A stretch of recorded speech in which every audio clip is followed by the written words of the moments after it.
Most men past 50 have heard the same advice for decades. Drink 8 glasses of water a day, stay hydrated, keep the body running. And most of them listened. They carried the big bottles around, set reminders on their phones, and did what they were told.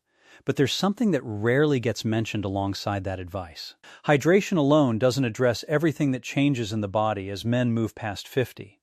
Water is essential. Nobody should stop drinking it. But water on its own doesn't supply certain raw materials the body relies on more heavily with age, particularly for something called nitric oxide. If that term is unfamiliar, that's normal. It isn't something most men are taught to think about, even though it plays a meaningful role in circulation. I'm James Waterling, and I spend a lot of time researching and writing about everyday habits that affect energy and circulation in midlife and beyond. Over the years, I've heard a familiar pattern from men in this age group, a sense that their energy has quietly faded, that they're doing everything right on paper, eating reasonably, sleeping enough, staying active, yet still feeling like something is missing. One factor researchers point to is nitric oxide, a molecule involved in relaxing and widening blood vessels. When blood vessels can open properly, blood, and the oxygen and nutrients it carries, moves more freely to the heart, brain, and muscles. Some research suggests that the body's capacity to produce nitric oxide tends to decline with age, and that this decline can become more noticeable from the 40s onward. This is an active area of nutrition and cardiovascular research rather than a settled, fully mapped out process, but the general direction, reduced nitric oxide availability with age, is consistently reported in the scientific literature. What might that mean day to day? When blood vessels are less flexible, the heart may have to work harder to move blood through the body. Muscles doing physical work may receive less oxygen and tire sooner. Blood flow to the brain can be affected too, which some people associate with slower thinking or mental fog. None of this is unique to any one person. It's a pattern many researchers have studied at a population level, but it's also not something to treat as an unchangeable fact of aging. Diet, movement, sleep, and specific nutrients all appear to play a role in supporting nitric oxide production. That's really the heart of what this series is about. Water keeps the basic systems of the body running, but it doesn't supply the specific compounds that support nitric oxide production. Over the next 4 parts, I want to walk through several foods and habits that research has connected to circulation support, not as a guaranteed fix, and not as medical advice, but as practical, low-cost additions worth knowing about if you're curious about supporting your circulation as you get older. A quick note before we go further. None of this is a substitute for medical care. If you have high or low blood pressure, take blood pressure medication, use nitrate-based medications, or have any cardiovascular condition, talk to your doctor before adding concentrated beetroot, citrulline, or similar supplements to your routine, since some of these can interact with medications or affect blood pressure. With that said, let's start with the ingredient that shows up most often in the research: beetroot. If there's one food that comes up again and again in circulation research, it's beetroot. Not the pickled slices from a jar, though those aren't bad for you, but beetroot in a more concentrated form, such as beet juice or beetroot powder, which is what most of the studies on this topic actually use. Beetroot is unusually rich in naturally occurring dietary nitrates. Once consumed, these nitrates go through a conversion process in the body. Nitrates become nitrites, and nitrites can then be converted into nitric oxide. This pathway is sometimes described as a more direct route to nitric oxide production, distinct from the pathway that relies heavily on the cells lining the blood vessels, cells that can become less efficient with age. Because of this, some researchers have suggested that dietary nitrates may offer a way to support nitric oxide levels even as the body's other production pathway becomes less efficient over time. There's a reasonable body of clinical research behind this. Several controlled studies have found that a single dose of concentrated beetroot juice can produce measurable, short-term improvements in blood flow and modest reductions in blood pressure within a few hours, particularly in people whose blood pressure runs on the higher side. Some athletes use beetroot juice before endurance events for similar reasons, since improved blood flow may support oxygen delivery to working muscles. It's worth being precise here.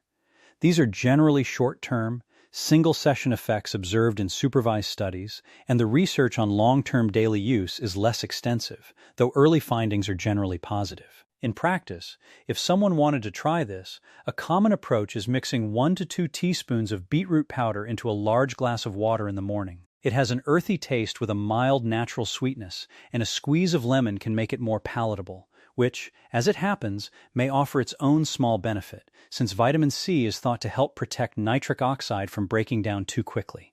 We'll come back to that idea later in the series. A few caveats worth stating clearly. Beetroot is high in oxalates, so people prone to kidney stones should be cautious and may want to check with a doctor first.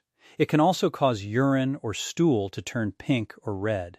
This is harmless, it's called beeturia, but can be alarming if you don't know to expect it. And because beetroot can lower blood pressure, anyone on blood pressure medication should talk to their doctor before using concentrated beetroot products regularly to avoid blood pressure dropping too low.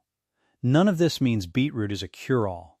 It's one food, with a reasonably well-documented short-term effect on blood flow that's inexpensive and easy to add to a morning routine. In the next part, we'll look at a second ingredient that researchers believe may help nitric oxide last longer in the body once it's produced: pomegranate. Beetroot may help the body produce more nitric oxide, but there's a detail that's easy to overlook. Nitric oxide is a short-lived molecule. It breaks down quickly, and that breakdown speeds up in the presence of oxidative stress, a kind of cellular wear and tear that tends to increase with age, poor diet, or chronic inflammation. In other words, producing nitric oxide is only half the picture. Keeping it around long enough to do its job matters too. This is where pomegranate has drawn research interest. Pomegranate, as juice, extract, or powder, is unusually rich in polyphenols, a category of plant compounds with antioxidant properties. Antioxidants, broadly speaking, help neutralize the reactive molecules responsible for oxidative stress. Several small clinical studies have examined pomegranate's effects on cardiovascular markers and found associations with modestly improved blood vessel flexibility and, in some studies, small reductions in blood pressure. Some researchers have proposed that part of this effect comes from pomegranate helping preserve nitric oxide availability rather than only stimulating its production. Though it's worth noting that pomegranate research is smaller in scale than the beetroot research, and results vary somewhat between studies. A useful way to think about the relationship between the two. Beetroot may help increase nitric oxide production, while pomegranate's antioxidant content may help slow how quickly it breaks down. Used together, the idea is that the two effects could be complementary, though it's important to be honest that there isn't a large body of research specifically testing beetroot and pomegranate combined, so this combined effect is more of a reasonable hypothesis based on how each works individually than an established, proven synergy. For anyone wanting to try it, a common approach is adding about 1 teaspoon of pomegranate powder or a tablespoon of concentrated pomegranate extract to the same glass of water as the beetroot powder. The resulting drink has a deep red color and a tart, slightly sweet flavor. Pomegranate is generally well tolerated, though people on blood thinners or certain blood pressure medications should check with a doctor first, since pomegranate can interact with how some medications are metabolized by the liver. It's also worth remembering that pomegranate isn't unique in offering polyphenol-rich antioxidant support. Berries, dark leafy greens, green tea, and dark chocolate all provide similar compounds, and a varied diet rich in colorful plants is generally a more sustainable long-term strategy than relying on any single ingredient. Pomegranate is simply one well-studied, convenient option that pairs naturally with a beetroot-based drink. In the next part, we'll look at a third component that works through a slightly different biological pathway, an amino acid found in watermelon called L-citrulline, and why some researchers consider it more effective, gram for gram, than taking the related amino acid arginine directly. The two ingredients covered so far, beetroot and pomegranate, both influence nitric oxide through nitrate metabolism and antioxidant protection. There's a third pathway worth knowing about, involving an amino acid called L-citrulline, most notably found in watermelon, especially the rind, where concentrations are higher than in the flesh. Here's the basic mechanism, as researchers currently understand it. Once consumed, L-citrulline is converted by the body into a different amino acid, L-arginine. L-arginine, in turn, is one of the direct building blocks the body uses to synthesize nitric oxide through an enzyme pathway involving nitric oxide synthase. So in principle, more available L-arginine could support more nitric oxide production. An interesting wrinkle is that taking L-arginine directly as a supplement is not always efficient, because a significant portion gets broken down in the digestive tract and liver before it reaches general circulation. Several studies have found that oral L-citrulline supplementation raises blood arginine levels more effectively than an equivalent dose of arginine itself, likely because citrulline bypasses some of that early breakdown. This is part of why citrulline has become popular in sports nutrition and some cardiovascular research circles, including small studies on exercise performance, mild erectile dysfunction, and blood pressure, with generally modest but positive results. As with the earlier ingredients, the research base is real but not enormous, and effect sizes reported in these studies tend to be modest rather than dramatic. Practically, someone interested in this could add roughly half a teaspoon to 1 teaspoon of L-citrulline powder to the same morning water mixture. It has a mild, largely neutral taste that doesn't noticeably change the flavor of the drink.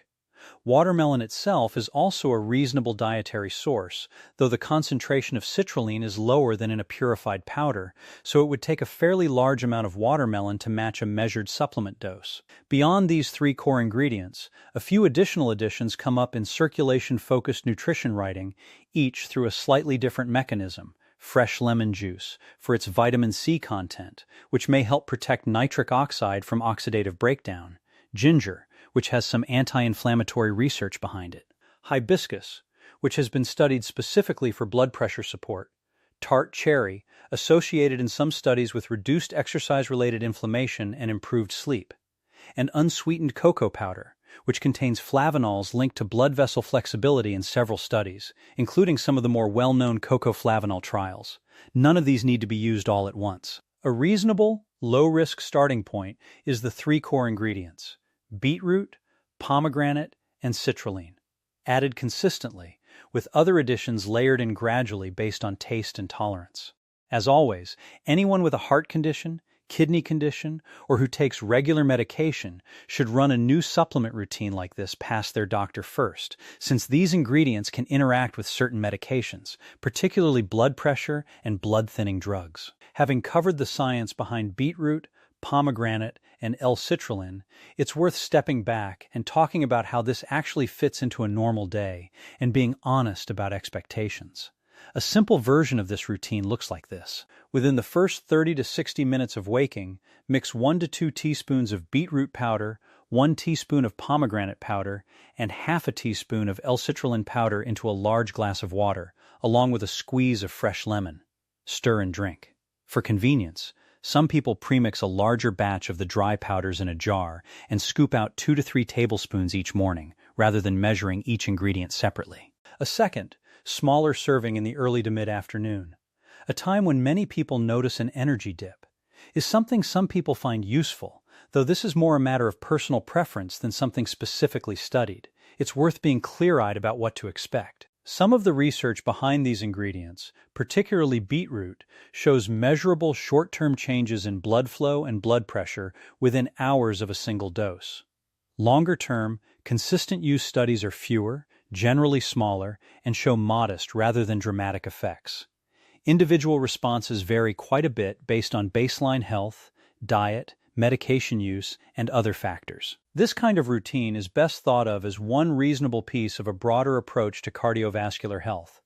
Alongside regular movement, adequate sleep, a varied diet, and appropriate medical care, rather than a standalone solution to fatigue, low energy, or circulation problems. If fatigue, elevated blood pressure, or unexplained changes in energy are persistent or significant, that's worth raising with a doctor directly rather than addressing solely through diet changes, since these symptoms can have a wide range of causes, some of which need medical evaluation and treatment beyond nutrition. Nitric oxide supporting foods are a genuinely interesting and reasonably well-supported area of nutrition science, but they aren't a replacement for that kind of care, and no responsible source should present them as one.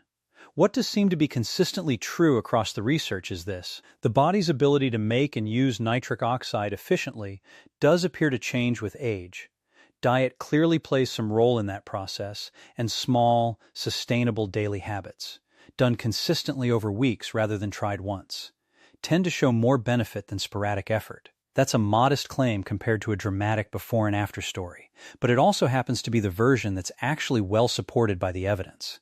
That covers the core idea: what nitric oxide is, why it matters for circulation, and 3 food-based ingredients: beetroot, pomegranate, and L-citrulline, with real, if moderate, research behind their role in supporting it, alongside a realistic, non-medical way to think about adding them to a daily routine.